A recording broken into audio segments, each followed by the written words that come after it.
Assalamualaikum warahmatullahi wabarakatuh. Kami di sini dari kelompok Perempatan Gedangan. Eh, kita mau eh, mempresentasikan laporan tugas besar kami dari pengujian dan implementasi sistem informasi, di mana kami eh, menggunakan sistem Thrifting Campus dengan anggota kelompok saya sendiri, Mustikaningrum Arsalanita Widi Putri, dan rekan-rekan saya. Silakan, Au. Saya Aulia Azahra dengan NIM 102062430013. Saya Sandiakta Ramadhani dengan NIM 102062400136. Dengan saya Baranarendra Hawajirin dengan NIM 102062400013. Saya Ivan Arjuna dengan NIM 102062430011. Baik, kami dari kelas gabungan dari IS 0701 dan IS 0703. Selanjutnya, di bab 1 ini, latar belakangnya kami mengambil Thrifting Campus ini merupakan platform marketplace berbasis web yang dirancang khusus untuk mahasiswa Telkom University Surabaya, di mana kami melakukan transaksi jual beli pakaian dan barang bekas layak pakai atau thrift. Sistem ini menghubungkan penjual dan pembeli dalam satu lingkungan kampus, kemudian dilengkapi fitur pengelolaan produk CRUD, keranjang belanja, hingga pelacakan pesanan. Nah, kenapa kita memilih sistem ini? Nah, sistem ini itu kami lakukan untuk memastikan setiap fungsi pada sistem berjalan sesuai kebutuhan pengguna dan bebas dari kesalahan yang dapat mempengaruhi proses transaksi. Sistem Thrifty mengolah data penting seperti harga produk, stok barang, informasi pengguna, dan transaksi pembelian. Kesalahan pada sistem dapat menyebabkan kegagalan validasi data, ketidaksesuaian stok, maupun kesalahan proses transaksi. Oleh karena itu, pengujian dilakukan menggunakan metode black box testing, white box testing, serta pengujian otomatis menggunakan PES dan Selenium untuk meningkatkan kualitas dan keandalan sistem. Nah, di sini kita menguji fitur ada 3. Ya, yang pertama ada tambah produk atau kita menggunakan seller, di mana seller itu menginput data barang untuk dijual. Kemudian kenapa kita memilih seller? Kita juga memilih seller karena memastikan data harga dan stok tidak bernilai minus atau invalid. Kemudian yang kedua fiturnya yaitu checkout pesanan, di mana kita membuat transaksi dari keranjang ke pesanan. Dan kenapa kita memilih ini? Karena inti dari transaksi e-commerce, kemudian kita uji untuk pengurangan stoknya. Kemudian yang ketiga ada login dan autentikasi, di mana kita mengakses alur masuk seller dan buyer. Kemudian kenapa dipilih ya karena memastikan keamanan akses sesuai sebagai pembagian role. Kemudian bab 2 kita masuk ke dalam black box testing, di mana setelah menentukan fitur yang akan diuji, langkah berikutnya adalah melakukan black box testing secara manual. Nah, pada bagian ini kita itu menguji fitur tambahan produk, khususnya pada input quantity atau stok produk. Kita menggunakan metode ini, yaitu equivalency partitioning. Kita menggunakan input quantity, yaitu stok produk pada halaman tambah produk. Kemudian kita wajib menginputkan seperti nilai representatif, yaitu kita memasukkan 7, 0, -1, dan 100. Nah, di sini kita menentukan kelas data validnya, digunakan nilai 7, contohnya, dan kemudian hasilnya itu seperti produk berhasil disimpan ke dalam sistem. Sedangkan untuk kelas data tidak valid, terdapat 3 skenario, yaitu quantity dikosongkan sehingga muncul pesan please fill out this field, nilai kurang dari 1, misalnya -1, sehingga muncul pesan value must be greater than or equal to 1. Nah, nilai lebih dari 99, misalnya kita isi 100, itu akan muncul pesan di mana value must be less than or equal to 99. Nah, dari pengujian tersebut dapat diketahui bahwa validasi input quantity telah berjalan sesuai dengan aturan yang ditetapkan. Kemudian kita masuk ke dalam boundary value analysis. dilakukan pengujian menggunakan metode ini yang berfokus pada nilai batas input. Terdapat 4 skenario yang diuji, yaitu nilai 7 sebagai nilai yang masih berada dalam rentang valid dan produk berhasil disimpan. Kemudian ada field tidak diisi, sehingga muncul pesan please fill out this field, nilai -1 yang berada di bawah batas minimum, menghasilkan pesan value must be greater than or equal to 1, nilai 100 yang melebihi batas maksimum menghasilkan pesan value must be less than or equal to 99. Berdasarkan hasil pengujian tersebut, kita dapat menyimpulkan bahwa sistem mampu menangani input yang valid maupun tidak valid dengan baik, sehingga fitur tambahan produk telah memenuhi aturan validasi yang ditentukan. Seperti itu. Selanjutnya. Baiklah, pada bab 3, saya melakukan pengujian white box testing secara manual terhadap method store yang terdapat pada seller product controller. Metode ini digunakan untuk memproses penambahan produk baru oleh seller pada sistem Thrifty Shop Campus. Metode ini dipilih karena memiliki beberapa percambangan dan pengambilan keputusan sehingga cocok untuk dianalisis menggunakan white box testing. Baiklah, masuk ke 3.1 kode yang dianalisis. Pada method store, proses pertama yang dilakukan adalah menerima data produk yang diinput oleh seller. Setelah data diterima, sistem melakukan validasi terhadap seluruh input yang diberikan. Beberapa data yang divalidasi antara lain ada nama produk, harga, kuantiti, status, dan gambar produk. Apabila terdapat data yang tidak sesuai dengan aturan validasi, maka proses langsung dihentikan dan sistem akan mengembalikan pengguna ke halaman sebelumnya dengan pesan error. Jika seluruh data valid, sistem akan menambahkan user ID berdasarkan akun seller yang sedang login. Selanjutnya, sistem membuat slug berdasarkan nama produk. Slug digunakan sebagai identitas produk pada URL. Setelah slug dibuat, sistem melakukan pengecekan apakah slug tersebut sudah ada di database atau belum.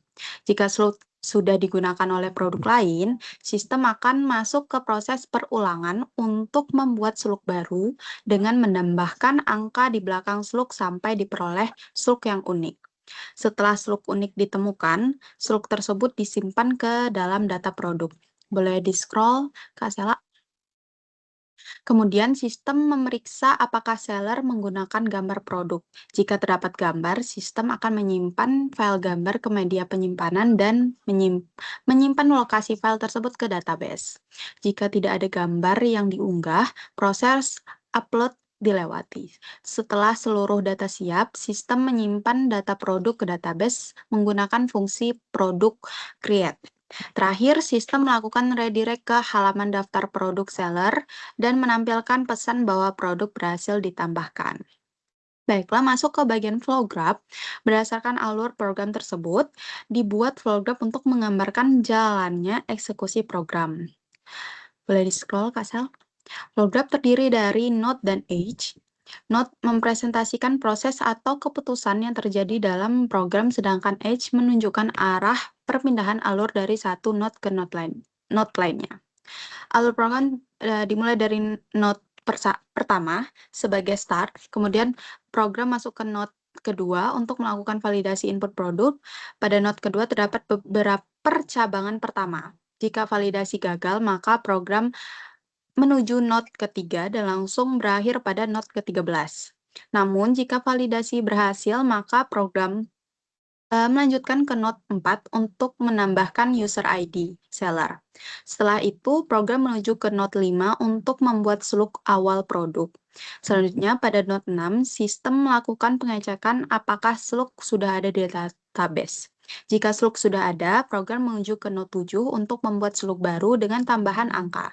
Kemudian, kembali lagi ke node 6 untuk melakukan pengecekan ulang. Proses ini akan terus berulang sampai diperoleh slug yang unik. Jika slug belum ada atau sudah unik, program menuju ke node 8 untuk menyimpan slug ke data produk.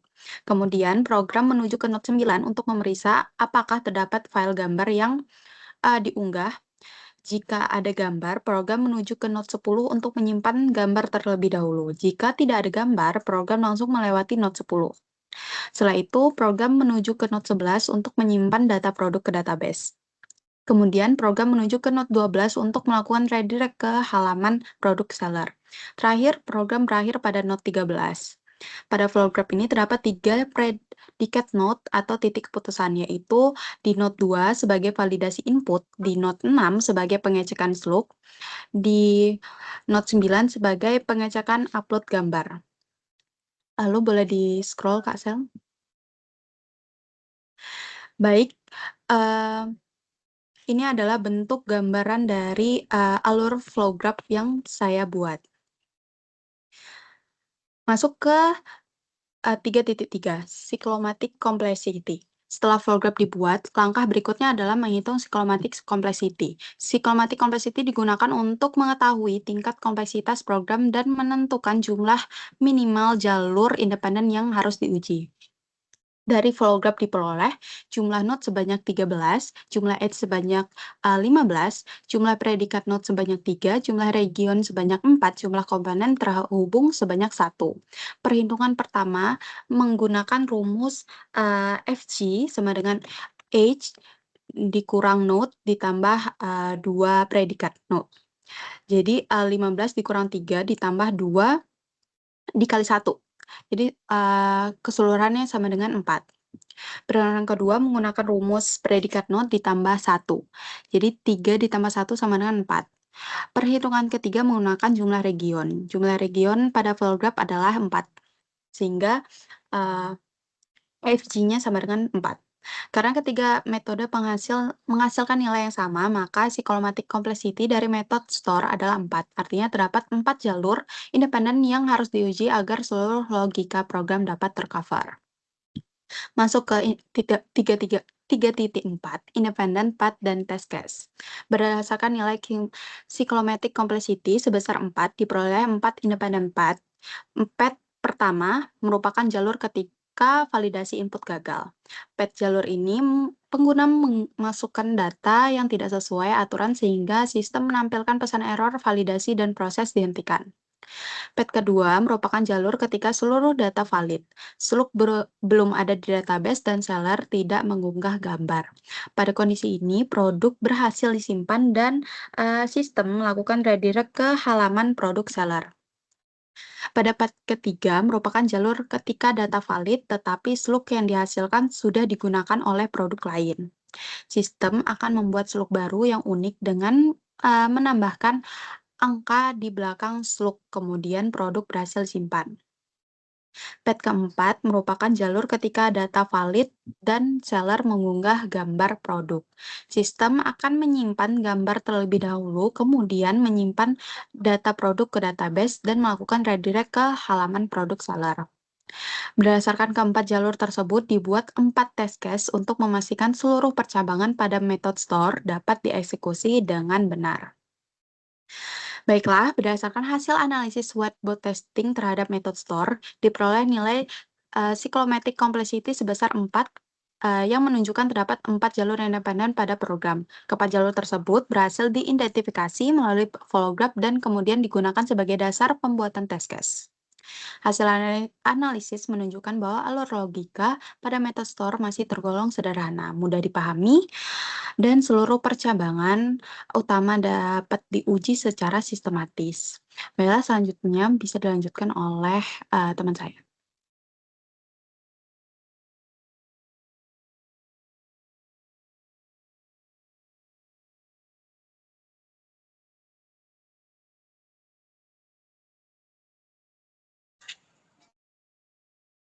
Pada bab ini, kami melakukan implementasi pengujian otomatis menggunakan frame request. Pengujian ini dilakukan untuk memastikan sistem shifting kampus berjalan sesuai dengan fungsi yang sudah dirancang, baik dari sisi logika program maupun dari sisi fungsional pengguna. Yang pertama ada unit test. Pada tahap unit testing, kami melakukan pengujian terhadap bagian internal kode menggunakan pendekatan white box testing. Metode yang digunakan adalah basis path testing berdasarkan hasil analisis cyclomatic complexity pada bab 3. Pengujian difokuskan pada metode product controller store. Lalu pada analisis sebelumnya, metode store memiliki nilai cyclomatic complexity sebesar 4, artinya terdapat 4 jalur independen yang harus diuji agar seluruh kemungkinan alur program dapat tervalidasi. Oleh karena itu, pada implementasi PES dibuat 4 skenario pengujian.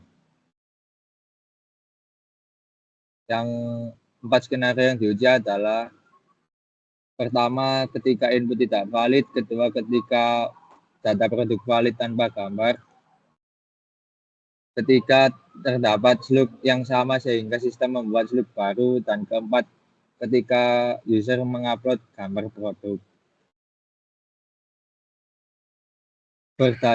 Berdasarkan hasil eksekusi PES, seluruh unit test berhasil dijalankan. Keempat jalur independen mendapatkan status preset sehingga dapat disimpulkan bahwa logika backend berjalan sesuai dengan yang diharapkan. Selanjutnya ada 4.2 feature test.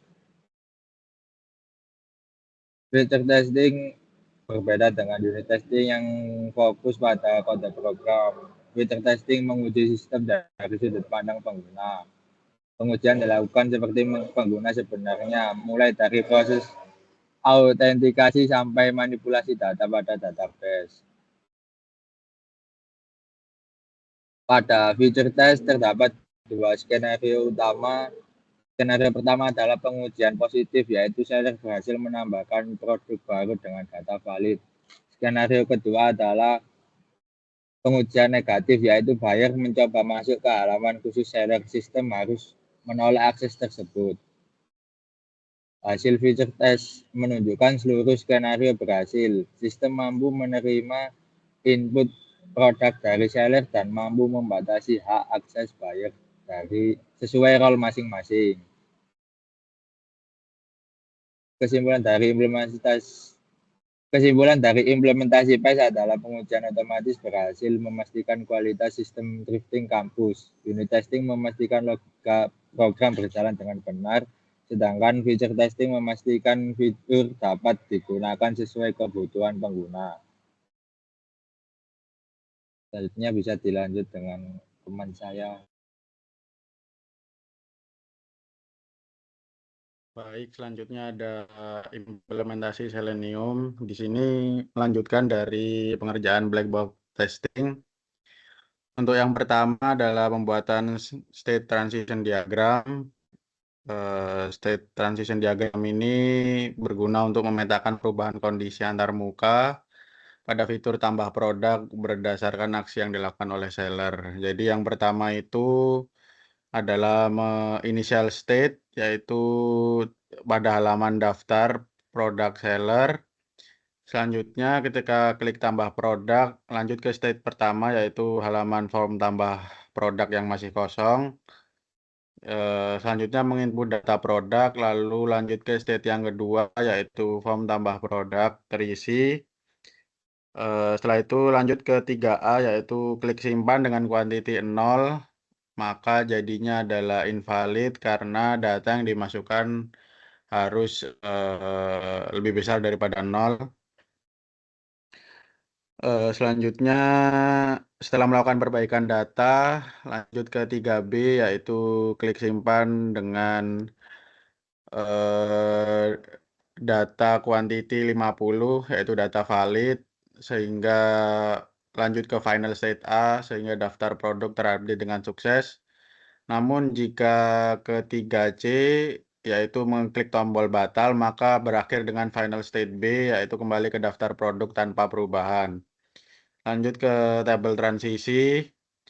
Di sini ada 4. Yang pertama itu ada state awal, halaman daftar produk seller.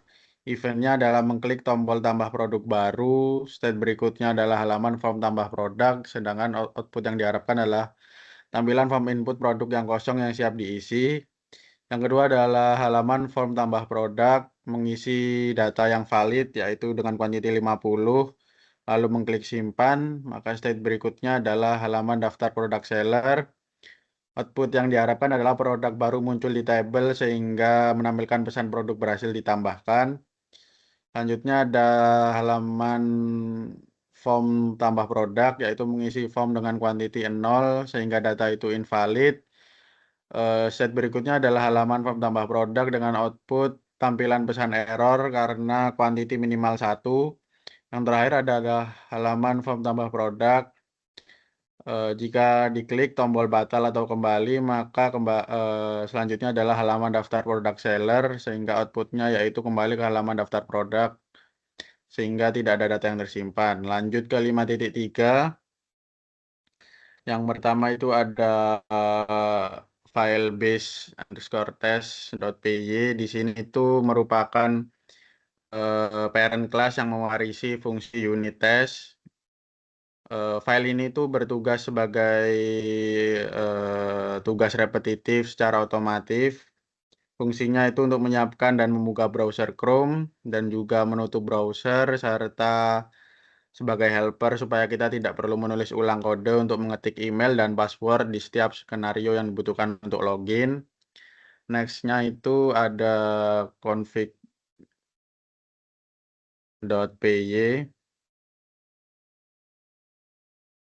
Di sini berfungsi sebagai pusat pengaturan variabel global. Di sini sebagai penyimpan alamat website utama dan juga data kredensial rahasia berupa email dan password untuk dua tipe akun uji coba, yaitu seller dan buyer. Tujuannya adalah jika suatu saat alamat web atau password akan berubah, kita hanya perlu mengedit satu file ini saja tanpa harus membuka puluhan file script pengujian lainnya. Next. Selanjutnya ada file test buyer. Sini berfokus pada pengujian role based access untuk memastikan akun buyer tidak memiliki akses ke area administratif penjual. Next, selanjutnya ada test seller product.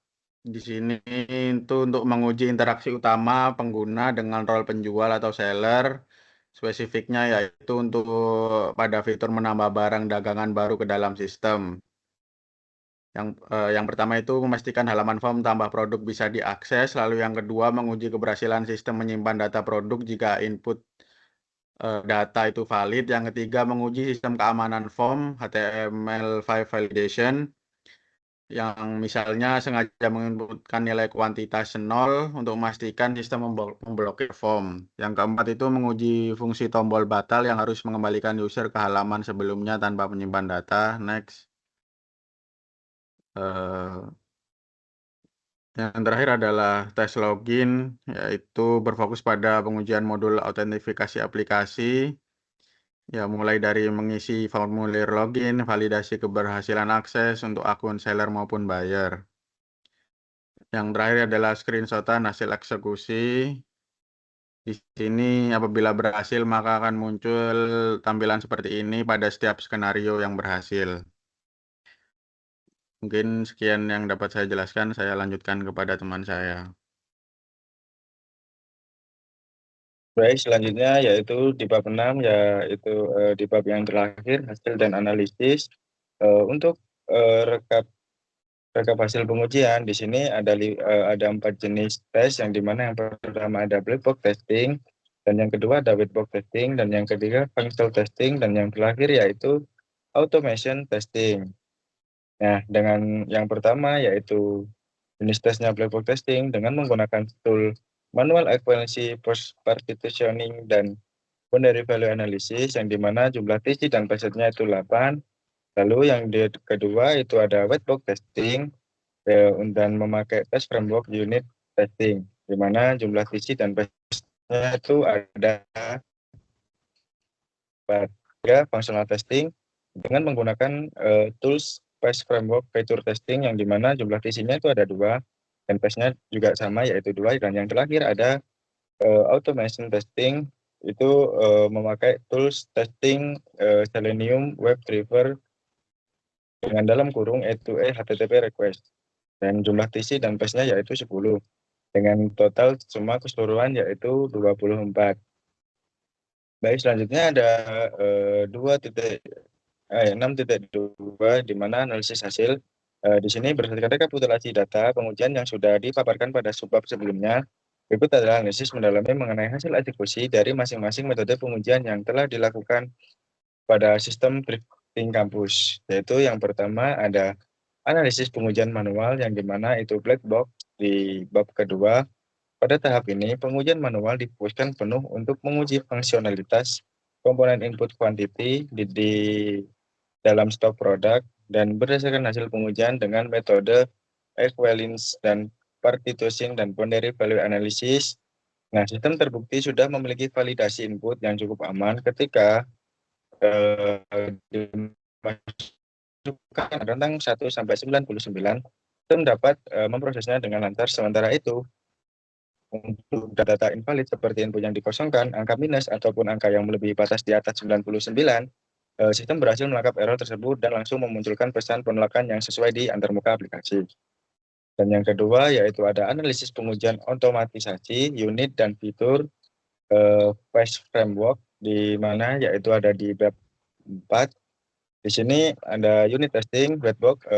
Whitebox ini merujuk pada analisis basis PES testing yang ada di bab 3. Pengujian ini mengacu pada nilai cyclomatic complexity sebesar 4 menggunakan PES framework.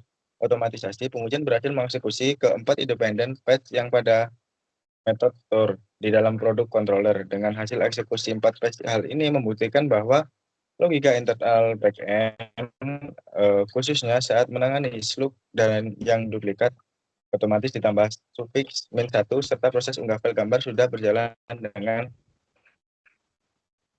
tidak ada logical error ataupun jalur kode yang mati. Di sini ada fitur testing juga, ada black box yang dimana pengujian ini fitur dilakukan pada 2 skenario, yaitu skenario positif berhasil mendapatkan produk baru ke sistem dan skenario negatif di dalam kurung mencoba mengakses halaman seller menggunakan akun buyer. Dari hasil pengujian yang berstatus PES ini menunjukkan bahwa sistem keamanan dan pembatasan akses berbasis peran pada aplikasi web ini sudah terimplementasikan dengan baik.